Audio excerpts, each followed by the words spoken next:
परश्या परश्या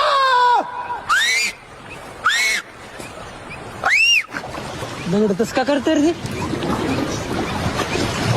काय झालं? तिथं मग हिरवी गेल तू पवायला आंघोळ करायला पवाय गेल तू काय झालं रे सकाळ सकाळ?